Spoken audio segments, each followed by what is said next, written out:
আসসালামু আলাইকুম। আমি আজকে কিছু কথা বলবো। আসলে কথাগুলো না বলে আমি আর থাকতে পারলাম না। গতকাল থেকে একটা ভিডিও বেশ ভাইরাল হয়েছে যে পলাশ সাহার মৃত্যু নিয়ে। আসলে পলাশ সাহার মৃত্যুর ঘটনাটা কম বেশি আপনারা আশা করি অনেকেই জেনেছেন বা আজকে আরও জানবেন। তো আমি কালকে অনেক রাত পর্যন্ত পলাশ সাহার ফুল ভিডিওটা দেখলাম। সবাই তার স্ত্রীকে দায়ী করছে, কালনাগিনী বলতেছে, সবাই সব দোষ দিতেছে তার স্ত্রীর। আর পলাশ সাহার মারও কিছু ভিডিও দেখলাম। পলাশ সাহার মার কিছু ভিডিও চোখে পড়ার পর শুধু আমার একা না, আরও যারা যারা দেখছে সবার মন্তব্যগুলোও আমি কম বেশি পড়লাম। তো তার তার ভিডিওটা দেখার পরে মনে হচ্ছিল যে ওনার মতো দজ্জাল মহিলা আর বাংলাদেশে মনে হয় যে একটাও নাই।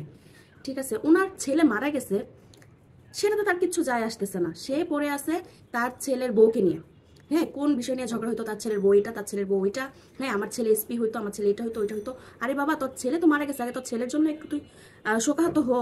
তোর ছেলের জন্য তো আমি তোর কোনো কষ্টই দেখতেছি না। আমি তো দেখতেছি তোর ছেলের বইটা করছে, এটা করছে, এগুলা নিয়ে তুই পড়ে আসোস। কিন্তু পলাশ সাহার বউকে পলাশ সাহার পরিবারের সবাই মানে দোষী করতেছে, দোষ দিতেছে। আরে বাবা, ওই মেয়েটা তো তার স্বামীকে নিয়ে সুখে একটা সংসার করতে চাইছিল, তাই না? বেশি দিনের ওদের সংসার জীবনটা না, মাত্র 2 বছর হয়েছে বিয়ে হয়েছে। ঠিক আছে, বিয়ের প্রথম থেকে শুরু করছে তার শাশুড়ি নানান অত্যাচার। তার ছেলেকে ছেলের সাথে ছেলের বউকে মিশা দেখতে পারে না। হ্যাঁ, একসাথে ঘুরতে যেতে দেখতে পারে না। একই রুমে তাদেরকে একটু মানে গল্প করতে পর্যন্ত দিতে চাইছিল না তার শাশুড়ি। এটা কেমন রে বাবা? তাহলে কেন আপনার ছেলেকে আপনি বিয়ে করাইছিলেন? তাই না? বিয়ে করার আগে তো একটু চিন্তা করা দরকার ছিল যে আমার বিয়ে করাইতেছি মানে আমার ছেলের বউয়ের সাথে ছেলে একটু ভালোবাসবে, একটু খুনসুটি করবে, ঘুরতে যাবে, বউকে এটা ওটা গিফট করতেই পারে, স্বাভাবিক। এটা নিয়ে তো এত হিংসা করার কিছুই নাই। ঠিক আছে, এটা নিয়ে এত হিংসা করার কিছু নাই।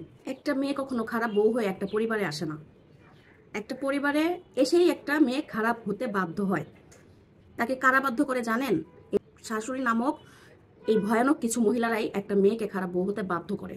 এই জন্যই কিছু কিছু মানুষরা বলে যে মানে বেশি মা ভক্তি ছেলেদের সংসার কখনোই সুখী হয় না। বেশি মা মায়ের জায়গায় থাকবে, বউ বউয়ের জায়গায় থাকবে। এত নমনম করার কি আছে? আরে বোকা ছেলেরা, এটা বুঝিস না? তোর মা তোর সামনে একরকম থাকে, তোর বউয়ের সামনে আরেক রকম থাকে। তোর সামনে দেখা মানে এমন ইয়ে করে যে এমন মা পৃথিবীতে নাই। আর বউয়ের সামনে একটা বই জানে তার শাশুড়ি কিরকম, ভালো নাকি খারাপ।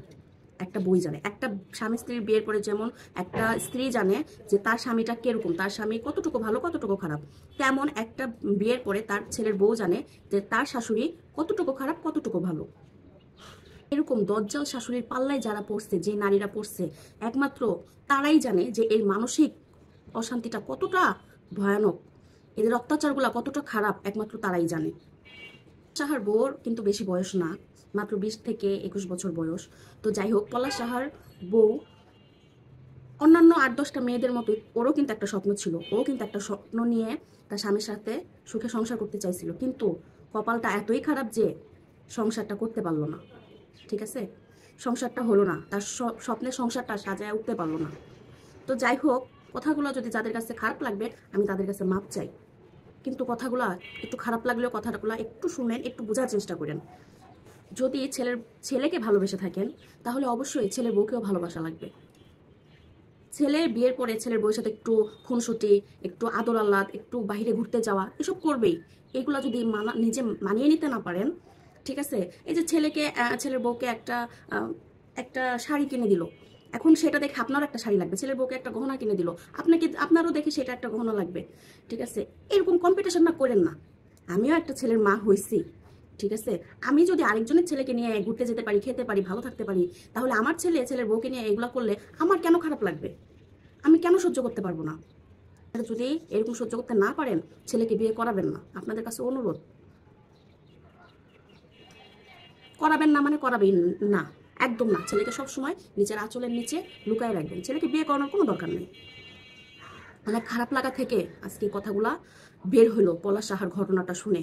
কালকে সারাটা রাত আমি ঘুমাইতে পারি না, এই জন্য আজকে সকাল সকাল উঠেই আজকে এটা আমি করতে বাধ্য হলাম।